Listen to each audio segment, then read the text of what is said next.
ನಮಸ್ಕಾರ ಸ್ನೇಹಿತರೆ, ಇವತ್ತು ನಾವು ದ್ವಿತೀಯ PUC ಸಂಬಂಧಿಸಿದ ಭಾರತ ಇತಿಹಾಸ ಅಧ್ಯಾಯ 4.5 ವೈದಿಕ ಸಂಸ್ಕೃತಿ 1 ಮತ್ತು 2 ಅಂಕದ ಪ್ರಶ್ನೆಗಳು, ಚರ್ಚೆ ಮತ್ತು ಉತ್ತರ ಸಹಿತ ನಿಮಗೆ ಈ ವಿಡಿಯೋದಲ್ಲಿ ತಿಳಿಸ್ತಾ ಇದ್ದೀವಿ. ಫ್ರೆಂಡ್ಸ್, ನಾವು ಹಲವಾರು ರೀತಿಯ ವಿಡಿಯೋ ಮಾಡಿದ್ದೇವೆ. ಇವಾಗ ಅಧ್ಯಾಯ 1, ಅಧ್ಯಾಯ 2, ಅಧ್ಯಾಯ 3 ಎಲ್ಲ ವಿಡಿಯೋ ಮಾಡಿಬಿಟ್ಟಿದ್ದೇವೆ. ಅವು ಕೂಡ ನೋಡಿಲ್ಲ ಅಂದರೆ ನೋಡಿಕೊಂಡು ಈ ವಿಡಿಯೋ ನೋಡ್ಕೊಳ್ಬೋದು.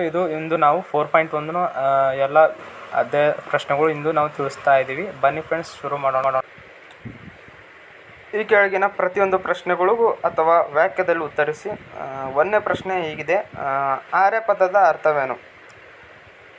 ಕುಲೀನ ಅಥವಾ ಒಡೆಯ ಅಥವಾ ಅವಲಂಬಿತ ವ್ಯಕ್ತಿ ಅಂತ. ಇದು 1ನೇ ಪ್ರಶ್ನೆಗೆ ಸಂಬಂಧಿಸಿದೆ. 2ನೇ ಪ್ರಶ್ನೆ ಹೀಗಿದೆ: ಯಾವ ಶಬ್ದದಿಂದ ವೇದ ಎನ್ನುವ ಶಬ್ದವನ್ನು ಪಡೆಯಲಾಗಿದೆ? ಇದು ಸಂಸ್ಕೃತ ಮೂಲದ ವಿದ್, ಜ್ಞಾನ ಎಂಬುದರಿಂದ ಪಡೆಯಲಾಗಿದೆ.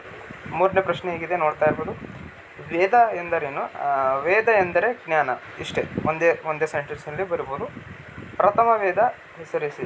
ಪ್ರಥಮ ವೇದ ಬಂದ್ಬಿಟ್ಟು ಋಗ್ವೇದ. ವೇದಗಳ ಕಾಲದಲ್ಲಿ ಕುಟುಂಬದ ಯಜಮಾನನನ್ನು ಯಾರಾಗಿದ್ದರು? ಕುಟುಂಬದ ಹಿರಿಯ ಪುರುಷ ಸದಸ್ಯ ಅಂತ 5ನೇ ಪ್ರಶ್ನೆಗೆ ಸಂಬಂಧಿಸಿದೆ. 6ನೇ ಪ್ರಶ್ನೆ ಹೇಗಿದೆ: ಆರ್ಯರ ಪ್ರಮುಖ ಕಸುಬು ಏನಾಗಿತ್ತು? ಆರ್ಯರ ಪ್ರಮುಖ ಕಸುಬು ಕೃಷಿಯಾಗಿತ್ತು. 6ನೇ ಪ್ರಶ್ನೆ ಹೀಗಿದೆ. ಮತ್ತು 7ನೇ ಪ್ರಶ್ನೆ ಏನಿದೆ ಅಂದರೆ, ಕ್ಷೇತ್ರ ಎಂದರೇನು? ಉಳುಮೆ ಭೂಮಿಯನ್ನು ಕ್ಷೇತ್ರ ಎನ್ನುವರು. 7ನೇ ಪ್ರಶ್ನೆಗೆ ಸಂಬಂಧಿಸಿದೆ. 8ನೇ ಪ್ರಶ್ನೆ ಹೀಗಿದೆ: ಆರ್ಯರ ಯಾವುದನ್ನು ಸಂಪತ್ತೆಂದು ಪರಿಗಣಿಸಿದರು? ಜಾನುವಾರುಗಳನ್ನು ಸಂಪತ್ತೆಂದು ಪರಿಗಣಿಸಿದರು. 8ನೇ ಪ್ರಶ್ನೆ. 9ನೇ ಪ್ರಶ್ನೆ ಹೇಗಿದೆ: ಮಗುವನ್ನು ಶಾಲೆಗೆ ಕಳುಹಿಸಲು ಮಾಡುತ್ತಿದ್ದ ಸಮಾರಂಭ ಯಾವುದು? ಮಗುವನ್ನು ಶಾಲೆಗೆ ಕಳುಹಿಸಲು ಮಾಡುತ್ತಿದ್ದ ಸಂರಂಭ ಉಪನಯನ ಅಂತಿದೆ. ಉಪನಯನ. ಸೊ 2 ಅಂಕದ ಪ್ರಶ್ನೆಗಳು ನೋಡ್ತಾ ಇರ್ಬೋದು. 2ನೇ ಒಂದೊಂದಾಗಿ ನಾವು ತಿಳಿಸ್ತಾ ಇದ್ದೀನಿ. ಯಾವುದಾದರೂ 2 ವೇದಗಳನ್ನು ಹೆಸರಿಸಿ.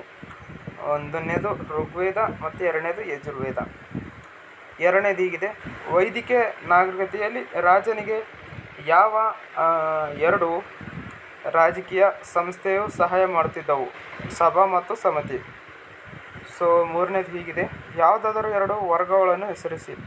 ಬ್ರಾಹ್ಮಣ ಮತ್ತು ಕ್ಷತ್ರಿಯ.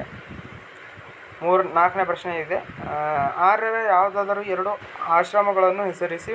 1ನೇದು ಬ್ರಹ್ಮಚರ್ಯ ಮತ್ತು ಶಿಕ್ಷಣಾವಧಿ, ಗೃಹಸ್ಥ ವೈವಾಹಿಕ ಜೀವನ. ಸೊ ಇದು 4ನೇ ಪ್ರಶ್ನೆಗೆ ಸಂಬಂಧಿಸಿದೆ.